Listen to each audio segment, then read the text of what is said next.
అరే సప్న చెప్పా ఆంటీ ఏమైందాంటీ గా ప్రమిలుంది చూడు అలా కొడుకు లేచిపోయిందంట ఎవరంటీ గాయననే రా ఆటో నడిపిస్తాడు చూడు గా ప్రమిళ.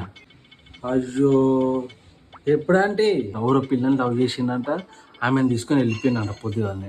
అవునా పాపం ఆంటీ ఎంత ఎడుతుందో ఏమో. పాపం ఏంద్రా పాపం, దానికి అట్లనే కావాలరా. ఇంకా పోరడు ఎందుకు అట్లా చేసిండు మరి? ఏమంటారా ఊకే నా కొడుకు తక్కువనా 10 లక్షలు ఇస్తారు కట్నం, ఓ ప్లాట్ రాసి ఇస్తారు, ఓ కారు ఇస్తారు అని ఎంత ఈతులు కొడుతుండరా. అవునా ఆంటీ? ఆ ఆంటీ కూడా ఈతులు కొడుతుంది బాగా. ఆ పోరడు ఎట్లుంటారా కర్రగా సందపల్లి వేసుకొని అంతేనా? యువతో అదే పిచ్చిదున్నట్టుంది అని ప్రేమించింది. మళ్ళీ ఆ పూరానికి లేని అలవాట్లు లేదురా, అన్నీ ఉన్నాయి. అన్ని అలవాట్లు ఉన్నాయా? గా మంది తాగుతాడు, గా గుట్కాలు బుక్తాడు, ఇంత తంబాకేతాడు, దౌడకి సిగరెట్లు తాగుతాడు.